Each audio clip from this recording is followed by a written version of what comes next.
Hey, welcome everyone to another video, and we sure hope you find this one helpful too. So let's get right to it. In this video, we want to lay the groundwork so you can decide where you're going to live, rent, or travel to in your future.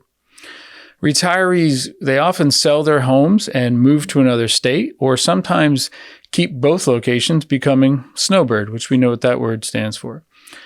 Most of that decision is based around three common reasons: your heart, your health, and your kids. And let me explain all three. By heart, simply put, maybe it's been a long time desire to move to a certain area that you've fallen in love with, but the last chapter in your life has really kept you tethered to where you've been. Maybe it's been your job, your family, your friends, or all of the above. Whatever the case, this next chapter of your life may no longer have those constraints. Let's talk about your health. Hey, it's not a shocker here that as most of us get older, present company included, we find colder climates more challenging, and our joints thank us whenever we find anything remotely warmer than what it is in the north. Let's talk about our kids. Where are your kids going to land and settle down? Where are their careers taking them? Do you want to follow them, or at least one of them, in order to stay involved and close to their lives? And maybe a fair question would be whether or not your kids want mom and dad that close to them. Hopefully the answer is whatever you need it to be, but there are other things to really consider that most people overlook at first glance when moving. So let's talk taxes. Remember that the state you reside in is the state you pay taxes in. Are you moving to a more favorable state or a less favorable state? Kiplinger.com has a very helpful state-by-state tax map that I enjoy showing clients. It has all the different color codes to see where the best places to move for that reason is. Remember that all states collect taxes from various different pieces of your life. There's income tax, local tax, sales tax, sin tax, which is like alcohol, tobacco, real property taxes. Does your state tax Social Security payments that you're getting? Will it tax your pension or your other retirement plans? There's motor fuel tax and inheritance taxes. The key is to know that the state you're considering that you're moving into, how will it vary compared to the one you're leaving? So if you don't want to get hit by any surprises. I hate surprises unless there's a cake and candles involved. One more item I'll toss out there for you to consider is voting. Yeah, I know that this has certainly been a hot topic of late, but the reality is that it's seldom a deciding factor for anybody. But it is true that you'll be voting in the states you reside in. So just keep that in mind if that's an important thing to you. And speaking of that, like some of these things may be important to you or maybe not. But I just at least want to, again, not have you have any surprises and put this information out there for you to understand. Hey, if I'm you right now, I'm probably thinking, Bob, why are you telling me all this? It's freaking me out, and I'm getting less interested in watching this video or even moving to another state. Don't freak out. I only want you to realize what many people don't, and that is that for every move you make, there's a consequence, a resulting action or condition. Now, these can be pros or they can be cons. Our role as advisors is to load you up on as many as the pros as we can and to reduce or eliminate the cons. In other words, we want to tip the scales in your favor. Now, does that mean that the next step is to pick a spot and make an offer on a place? No. Now, my next idea may not be as exciting and theatrical as maybe gathering up your family at the holidays and announcing, we're out of here, come visit us at our new place if you get a chance. Not at all. This idea, though, however, it just might save you from making a bad decision that you find yourself stuck in a difficult situation that you can't get out of. And that idea and recommendation is to test drive your potential locations. Now, I've alluded to this in another video, at least one more, but maybe pick your top 2 or 3 spots and arrange for some extended stays in those communities first before you move there. Stay for more than a few days. Try 2 or 3 weeks. Remember my cousin Vinny? When Joe Pesci thought he had a great hotel until the giant loud train whistle woke him up at like 5 a.m. Then they moved him out to a cabin in the woods. He thought he was going to be great, but the wildlife made so much noise he couldn't get any rest there either. My point is that sometimes it's not about what's in the brochure or the realtor's sales agreement. It's about the intangibles. It's about the things that you can't know until you experience them. For example, is it the culture and the environment down there that you're seeking?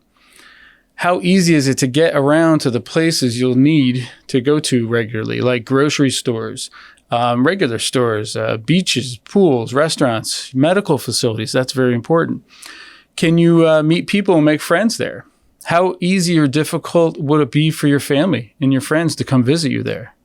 So now let's assume that you have reviewed all those things I talked about and have a really focused vision on a section of that map, and you plan on carving out a piece of something at this ideal location that you can claim as your own and feel comfortable at, right? So what's the next step?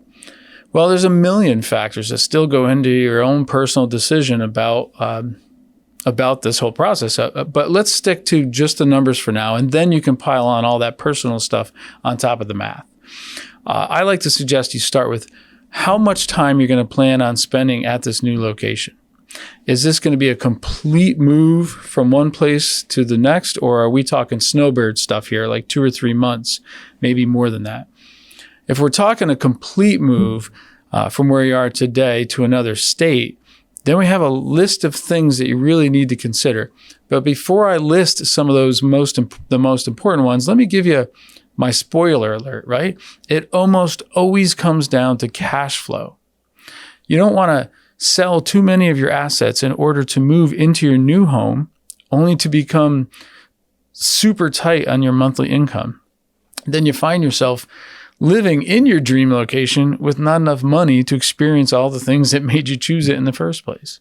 So the secret here is to strike a good balance with all these decisions here that we're talking about. So let's start with the big ones. The price of the new home. Be careful you don't over purchase, right? I'll just leave it at that. Number 2, the cost of living activities in that community to do all the fun stuff you want to do. Number 3, purchase options. Do you want to finance this deal or pay it with cash? Number 4 is, where do you find that cash or that money? Do you need to sell your home, sell investments, your retirement plan distribution, or out of your cash flow? Let's dive deeper into those purchase options with what I think are very key points for you to consider. 1, equity in your current home. Most likely you've lived there longer than 1 year, and hopefully you've paid down all, if not most, of your mortgage.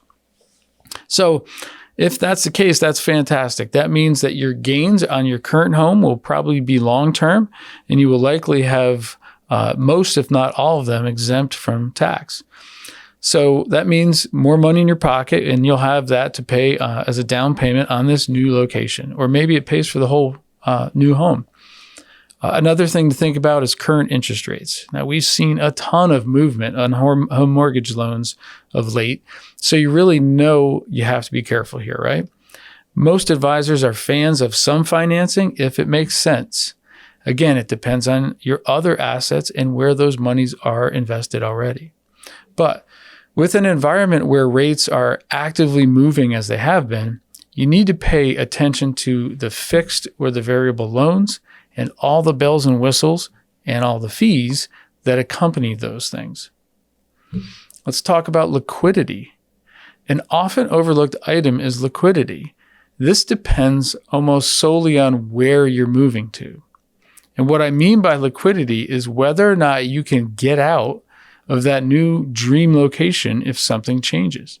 This is a legit item that we're talking about here. Even if you picked the perfect place and the perfect home or condo, sometimes life throws you that curveball, right?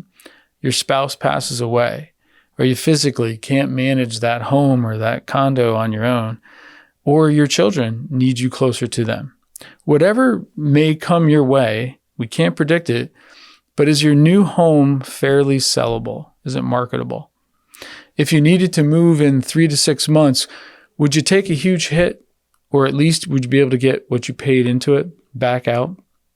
If you're not talking about buying a place, but you're instead merely renting for now, doing the Snowbird thing, maybe a few months out of the year, well, that simplifies this thing a bit more.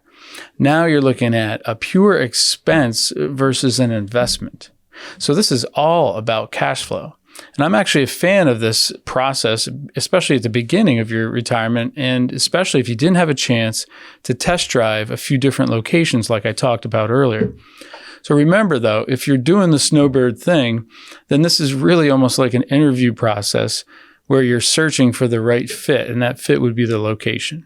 So even though you're technically still vacationing while you're doing this way, it's kind of like a vacation on steroids, right? So some key elements are different here that you're going to be considering in order to get off to the right start. A couple examples of that would be, number one, real estate, right? Location, location, location. We all know that part. What about the amenities of the place you're staying at or you're looking at? What about the safety in that kind of an area? And how about the general community? Does it feel safe? Does it feel inviting? Is it putting out the vibes that you're looking for? Think about your mail. This is temporary, right? But you're gone for a couple months. Who's forwarding your mail? Where's it going? What about your healthcare? Often overlooked. Will your insurance cover you when you're at this new location for that time? What about your computer, your bills, your TV, your Wi-Fi, your cell phones, all that stuff? What's happening with your house back home? People forget about that, right? You need to set something up with your mail. Who's checking in on the house? Would you rent it? Airbnb, that's an option depending on where you live and what you're looking for. Little things like raking leaves and snow removal, all important stuff, and keeping the heat on, keeping the lights on. Again, this is less about negotiating a big purchase and moving, and more about having enough cash flow to pay for the luxury of living in two different locations. Many retirees start off renting for a month or two, and then they find those 2 months growing into 3 or 4 months, and maybe eventually becoming a permanent move. That's just fine. Nothing has to be done all at once or overnight. Take your time and find the right answer. I've been doing this for over 24 years now. I've seen people thrive in their retirement using these methods and options, but I've also seen people reach too far and get out over their skis before realizing it. Be careful how you proceed if you're considering decisions like this. There's just a lot of moving parts. Again, don't let all this info scare you away, though. Millions of people do this on a regular basis. But the ones who look before they leap usually have a much better outcome. Don't make your retirement more stressful. Do your research, run the numbers.